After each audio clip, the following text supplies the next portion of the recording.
The holding cell on station smelled like rust and fear. Commander sat on the cold metal bench, watching the other prisoners with calm eyes. She had been thrown in here 3 hours ago after station security found problems with her transit papers. Forged papers, they said, called it a misunderstanding. The guards called it a crime. The cell held 12 beings from different worlds.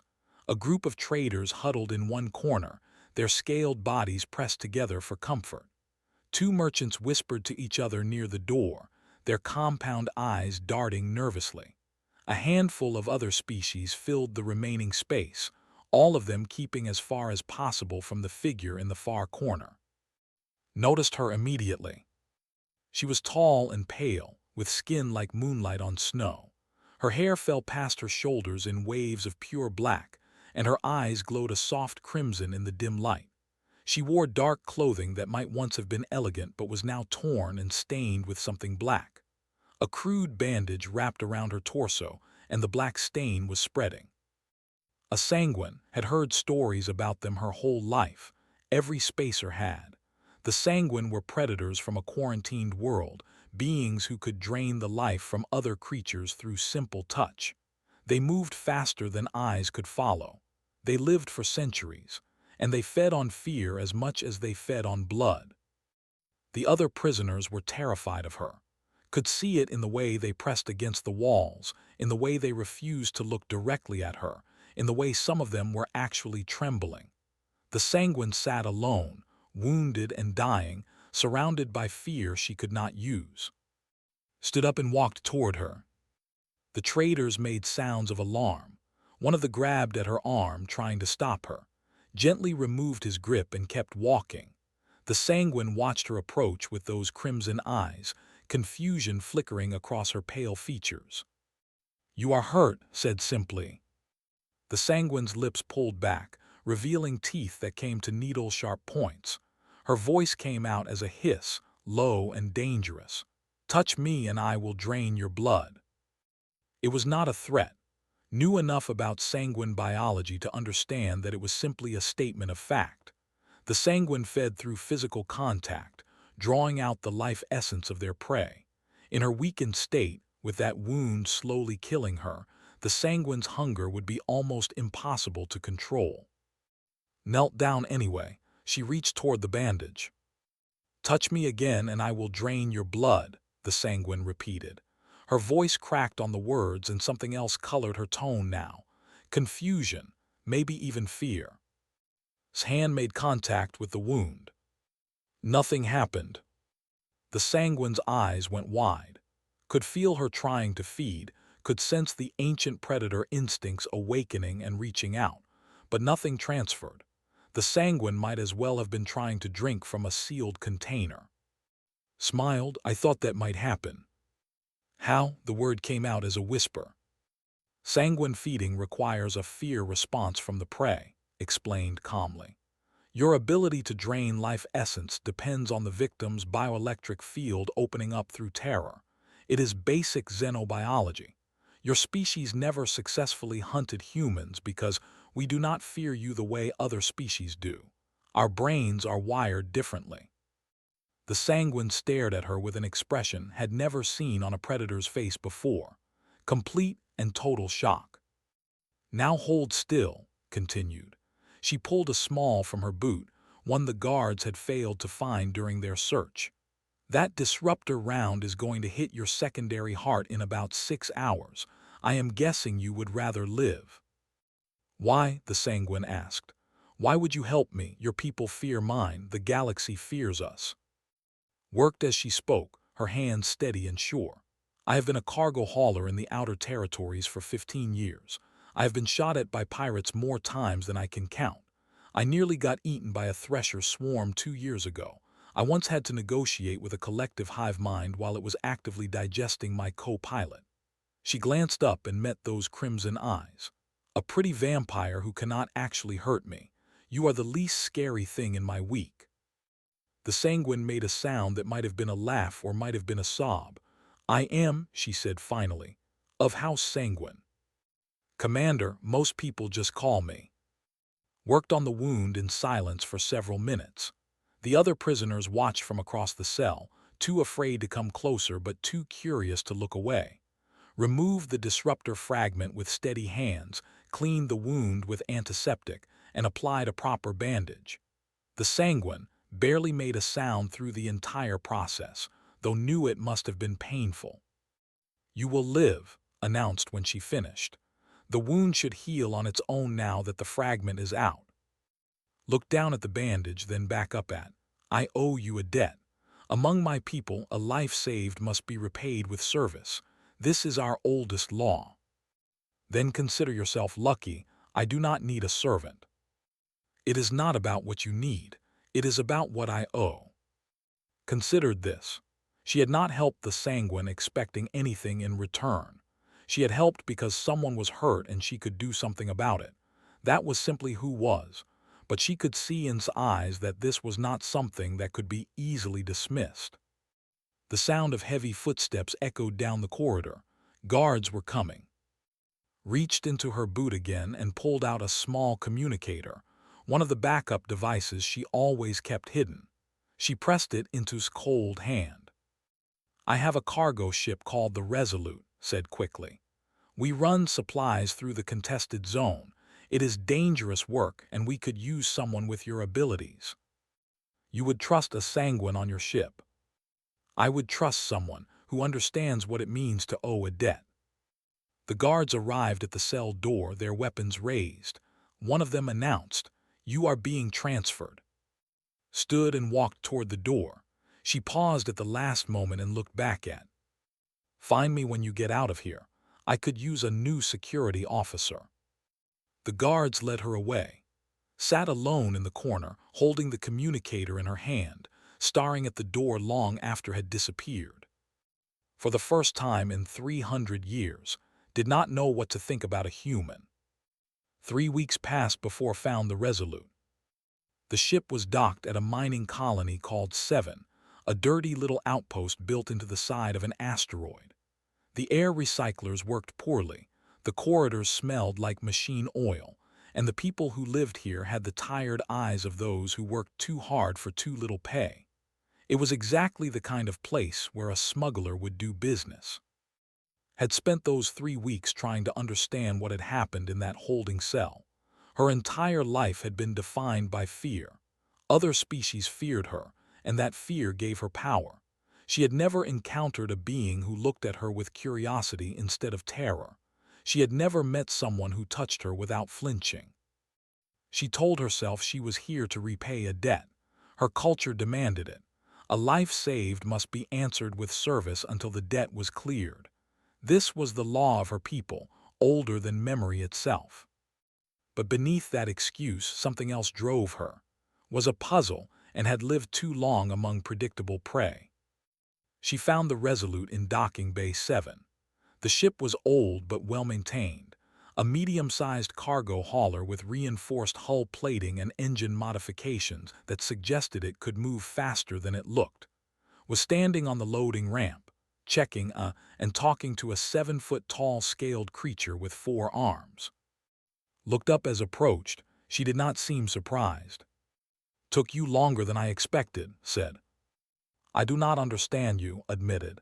"You should have feared me. Your species should fear us." Laughed. It was a warm sound without mockery.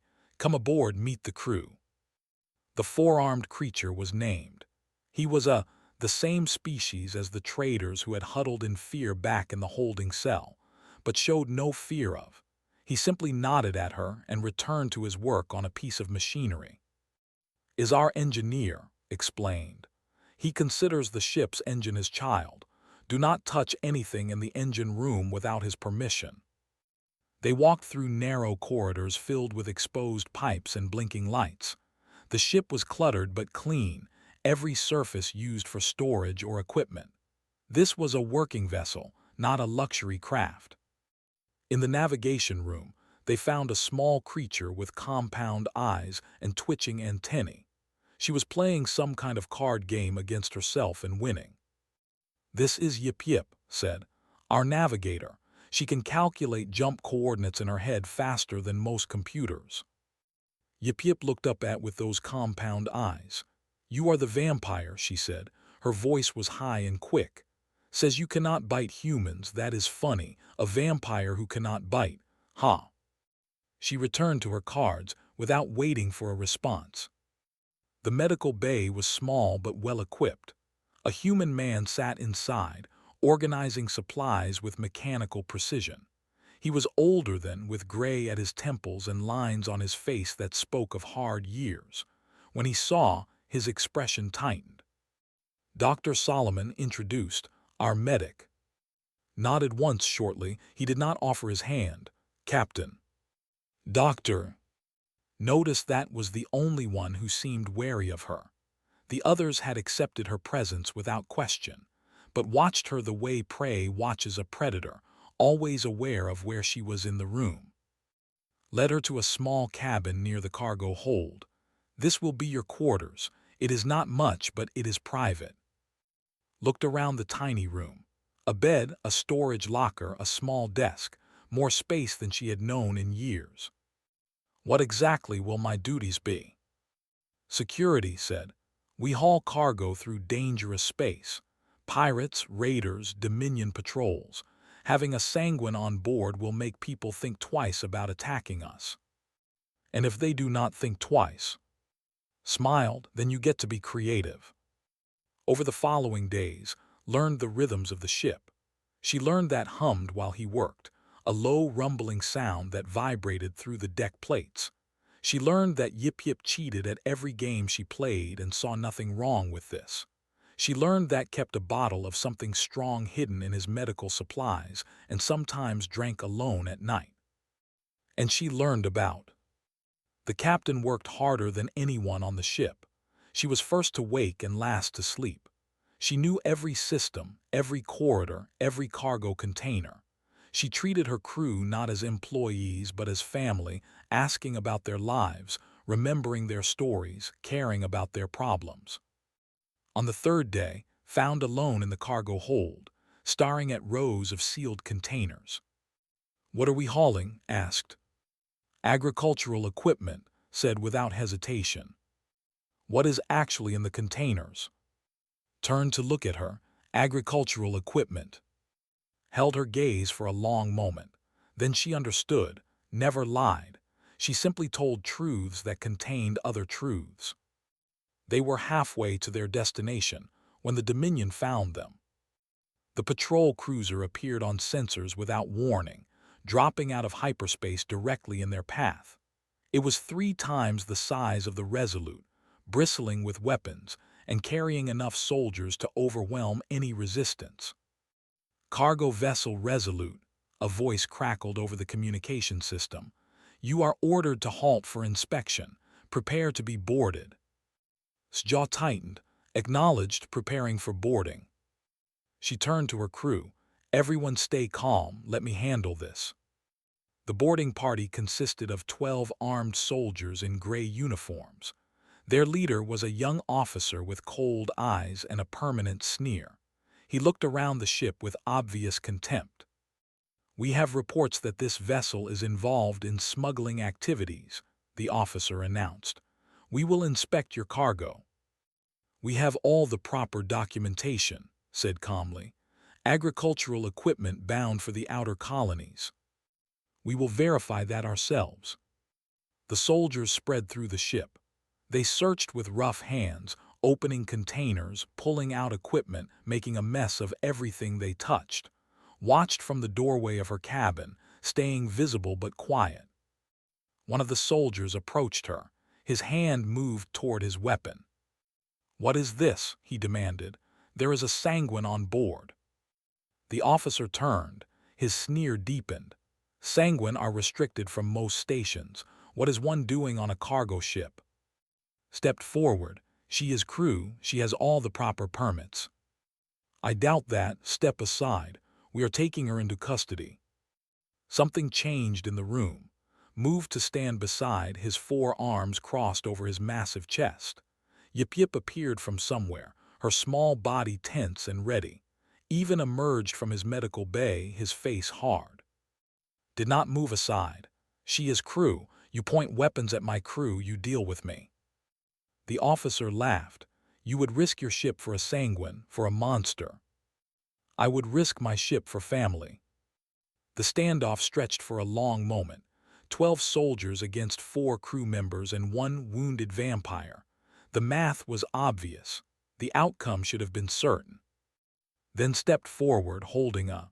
He showed something to the officer, something on the screen that could not see.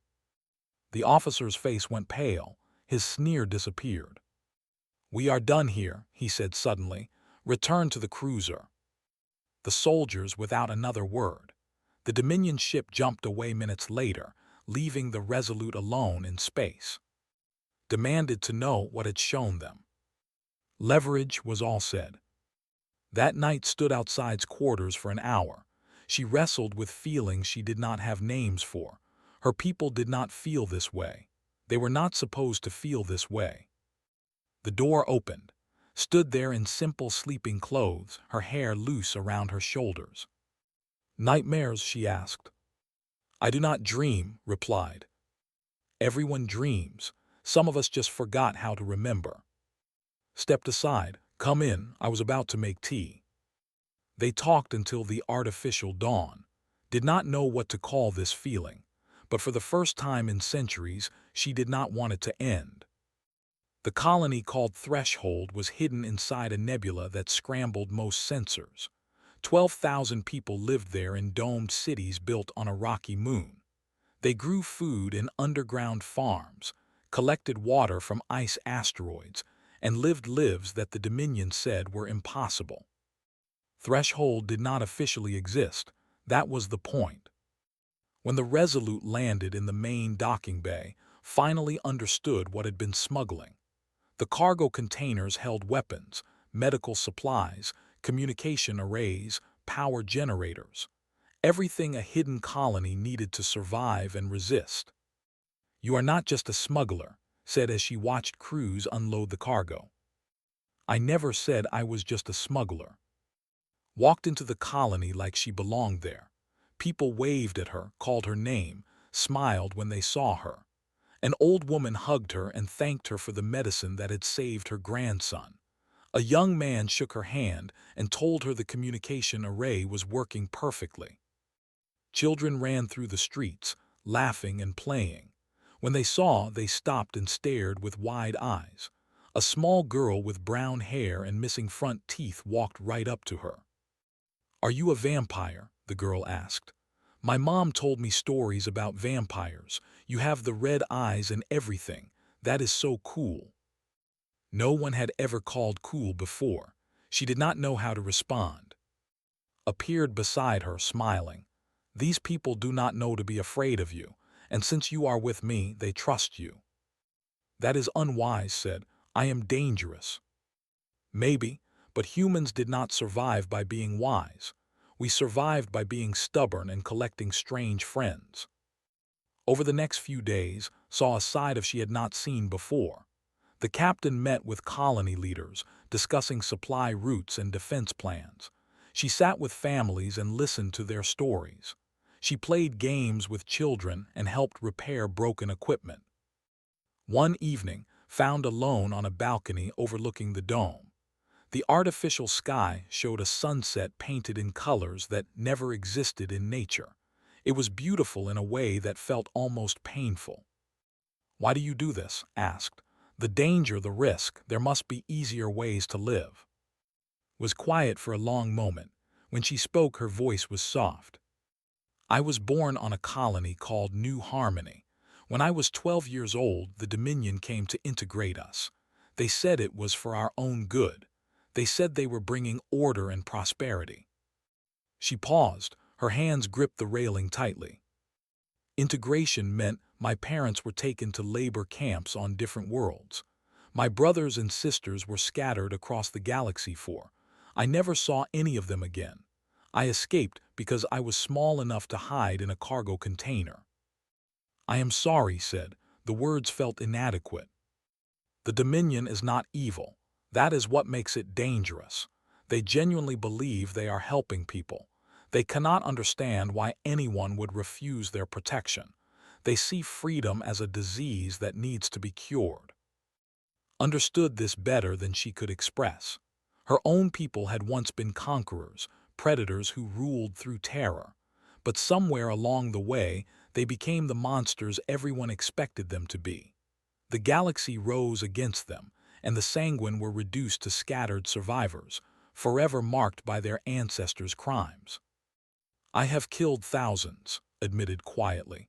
"In war, in hunger, in anger, I have been exactly what the galaxy believes my kind to be." Turn to look at her. Past tense, you said have been. What do you mean? You could have said I am a killer. You could have said I will always be a killer. Instead, you used past tense. That means something. Considered this. She had never thought about her words that way. "The thing about humans," continued, "is that we believe in change. We believe anyone can become something different than what they were.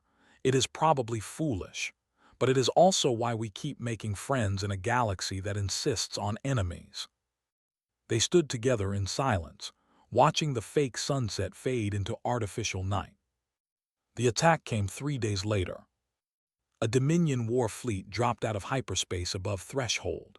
3 cruisers and 1 carrier, enough firepower to reduce the colony to rubble. Alarms screamed through the domed cities as people ran for shelter. Gathered her crew on the Resolute. Her face was calm, but her eyes were hard. "Someone tracked us," she said. "The Dominion knows Threshold exists. They are coming." "How long do the colonists have to evacuate?" asked. "Maybe 6 hours. There are not enough ships." The math was terrible. 12,000 people, a handful of small transports. Even running at maximum capacity, they could save maybe half, maybe less. "We stay," Yip Yip said. Her compound eyes reflected the emergency lights. "We fight." "We cannot fight 3 cruisers," replied. "We will be destroyed in minutes." "We do not need to fight them," said slowly. "We need to delay them, give the transports time to escape through the nebula." Everyone understood what she was suggesting. The Resolute would engage the Dominion fleet, not to win but to buy time. It was a suicide mission. No one argued. No one suggested running. Felt something twist in her chest.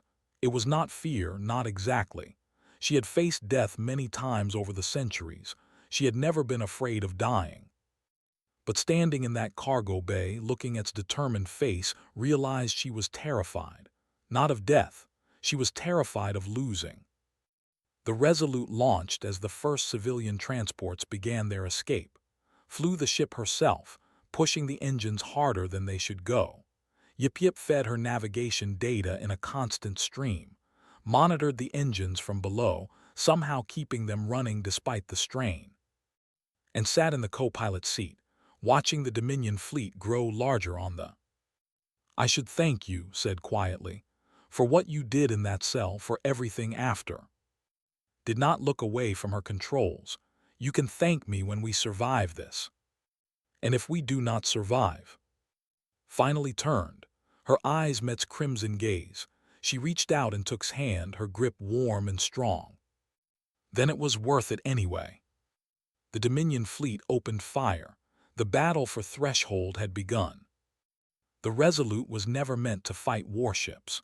It was a cargo hauler with upgraded engines and reinforced plating, designed to run from trouble rather than face it. Against 3 Dominion cruisers and a carrier, it should have been destroyed in the first 30 seconds. But had never cared about what should happen. She flew the ship like it was part of her body, weaving between energy beams and missiles with movements that seemed impossible. The larger warships could not track her, could not predict where she would be. Every time they fired, she was already somewhere else. "Hull breach in Section 4, shouted through the intercom. "I am sealing it now." 2 more transports away, Yip Yip reported, her compound eyes locked on her screens. 1,700 people safe. Worked the point defense guns with mechanical precision, shooting down missiles and drones that got too close. His face showed no emotion, just focus. And watched it all, feeling useless. Her abilities were made for close combat, for hunting prey in dark spaces. In a battle between starships, she was nothing but a passenger. Then she remembered something. The Sanguine had a psychic ability that extended through communication systems. It was part of their predator evolution, a way to spread fear across distances. When a Sanguine spoke through speakers, listeners felt terror that went beyond mere words. This was one reason why her people were banned from most stations. Even recorded messages could cause panic. But fear was a tool, not a destination, had taught her that. Moved to the communication console. Can you open a channel to the Dominion fleet? Glanced at her. What are you planning? Something I have not done in centuries. Nodded once. Do it. The channel opened, closed her eyes and reached deep inside herself to the ancient power that flowed through her blood.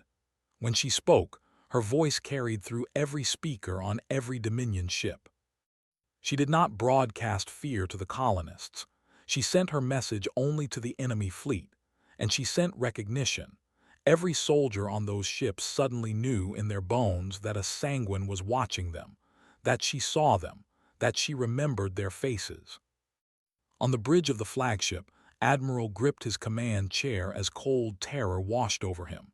He had fought battles against a dozen species. He had never felt anything like this.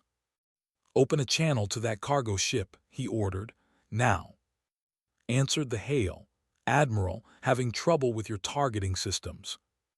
You have a Sanguine on board, said. His voice was steady, but his hands were shaking. That creature is a threat to civilized space. That creature is my crew. Leaned forward so the Admiral could see her face. Her eyes glowed bright crimson, and when she spoke, every word carried the weight of centuries. I am of House Sanguine. The human claimed me as crew, as family. Her enemies are my prey. Her people are under my protection. She paused, letting the terror sink deeper. You have invaded a world I am sworn to defend. You have threatened someone I love. Another pause. The Admiral's face had gone pale. Withdraw now, and I will grant you this mercy. I will forget your faces. Continue, and I will hunt your bloodlines for 1,000 years. Your children will fear shadows. You will whisper my name as a curse.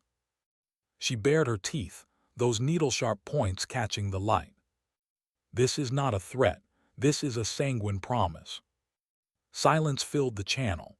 On every ship in the Dominion fleet, soldiers looked at each other with wide eyes. They had heard stories about the Sanguine their whole lives. Now those stories had a face. Admiral was a practical man. He had been given orders to secure a rebel colony, but those orders assumed easy victory. Half the civilian transports had already escaped into the nebula where his ships could not follow. The cargo ship had proven impossible to destroy, and now there was a Sanguine with a personal vendetta starring through his. All ships withdraw to safe distance, he ordered. We will report to Central Command and request new orders. The Dominion fleet turned and jumped away, leaving empty space where death had waited. On the Resolute, the crew sat in stunned silence for a long moment. Then Yip Yip started laughing, a high chittering sound that filled the bridge, roared with relief, even allowed himself a small smile. Found's hand and squeezed it tightly. You said you loved me, said quietly. I said I loved someone. I did not say who. It was implied. Turned to face her. For the first time, she did not hide behind her predator's mask. I do not know how to do this. I have never. My kind does not.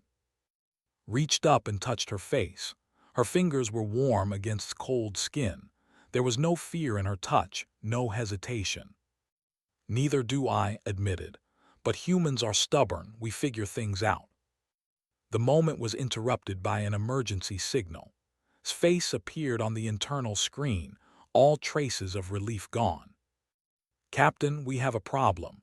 The Dominion did not just send a fleet. They sent a message to Central Command before we drove them off. Threshold's location is compromised. His expression hardened. What does that mean? It means they know about all our routes now. Every hidden colony we have supplied is being targeted. They are planning a coordinated purge. How long do we have? 2 weeks, maybe less. 2 weeks to save thousands of people across dozens of worlds. 2 weeks to evacuate families, destroy evidence, find new hiding places. It was impossible. Looked at her crew. They looked back at her, waiting. Then we better get started, she said. I need the engines at full capacity. Yip yip, start calculating jump routes to every colony on our list. Prepare the medical bay for refugees. She turned to. Her eyes held no despair, no surrender, only determination. And you? I need you to send a message to everyone who owes us favors. Every smuggler, every hauler, every captain who believes in what we are doing. What kind of message? Smiled grimly. Tell them the Dominion wants a fight. Tell them humanity is not going to run. Felt something shift in her chest. It was not fear. It was not doubt. It was something she had not felt in centuries. Hope. I will make sure they hear, she promised. The Resolute turned and jumped toward the first colony on the list. There was no time to rest, no time to celebrate. The real battle was just beginning. The next 2 weeks became the most intense period of very long life. Ships appeared from hidden ports across the galaxy, responding to call. They were not warships. They were cargo haulers, converted passenger vessels, mining craft with their equipment stripped out to make room for refugees. Their crews were smugglers, traders, former military, and ordinary people who believed some things mattered more than safety. Watch humans do what they did best. They refused to accept impossible odds. The evacuation happened on a dozen worlds at once. On Colony Alpha 7, 3,000 people had one day to leave before Dominion scouts arrived. Yip Yip led a wing of small ships on a diversion run, darting through asteroid fields and drawing enemy attention while transports escaped. She laughed the entire time, her compound eyes bright with joy. At Medical Station Caduceus, a hospital ship serving the outer territories came under threat, returned to his old life to coordinate its defense, learned his secret during those desperate hours. He had been a Dominion officer once before he defected after being ordered to pacify a colony that refused integration. His former colleagues knew his face. His former friends were hunting him. He stood his ground anyway. Refugee Convoy Zeta carried survivors from worlds that had already fallen. 12 ships filled with families who had lost everything. The engines kept failing, damaged by the hurried escape. Personally spacewalked between vessels, repairing critical systems with nothing but his 4 arms and pure determination. When his suit's oxygen ran low, he kept working. Human stubbornness, realized, was contagious. But the biggest mission belonged to and they took the Resolute to the heart of Dominion space, to Central Command itself, not to fight, not to hide, to negotiate. Had learned something crucial during her years of smuggling. The Dominion was not a single unified force. There were factions within factions, officers who disagreed with expansion, bureaucrats who saw the coming purge as wasteful and expensive. She had leverage, decades of information gathered from her operations. More importantly, she had. They landed on Dominion Prime under a flag of truce. Guards surrounded them immediately, weapons raised, walked forward calmly and walked beside her. The High Council chamber was enormous, built to intimidate visitors. 7 representatives sat on elevated platforms, looking down at the 2 small figures below. High Chancellor, the oldest and most powerful, watched them with eyes that had seen empires rise and fall. You have courage, admitted, or perhaps foolishness, to bring a sanguine into this chamber. She is crew, said. She goes where I go. Very well, speak your piece, human. Why should we halt operations that have been planned for months? Presented her case with brutal efficiency. The hidden colonies were not a threat to the Dominion. Their people were skilled survivors who had thrived under impossible conditions. Conquering them would cost ships, soldiers, and resources. Recognizing them, Establishing trade and diplomatic relations would cost nothing and gain everything. You want to build an empire, concluded. I want to protect my people. Those goals do not need to conflict. Considered this, and if we refuse, if we proceed with our plans. Stepped forward. Every guard in the chamber raised their weapons. She ignored them completely. Then the colonies will fight, she said. Her voice echoed through the vast space. Every one of them, not because they can win, but because humans would rather die free than live as subjects. You will spend decades hunting them through nebulae and asteroid fields. You will lose ships and soldiers and resources. And when it is over, you will have nothing but corpses and ashes. She took another step towards platform. Her crimson eyes glowed in the chamber's light. I have seen empires rise and fall for 1,000 years. The ones that survive are the ones that learn when to stop reaching. Silence filled the chamber. The council members looked at each other, fear and calculation mixing in their expressions. Was quiet for a long moment, then she nodded slowly. A temporary ceasefire, she announced. 6 months. During that time, we will establish diplomatic channels with these independent settlements. We will explore alternatives to military action. It was not peace, not yet, but it was time. Time to evacuate the remaining colonies, establish new hidden settlements, build networks that the Dominion could not easily find. Bowed formally, the colonies thank you for your wisdom, High Chancellor. Do not thank me yet, human. This is merely a pause.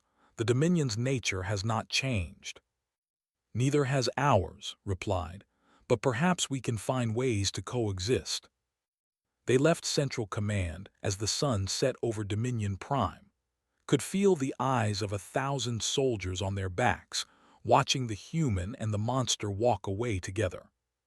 6 months later, the Resolute drifted through quiet space. The crew had earned a rare moment of peace.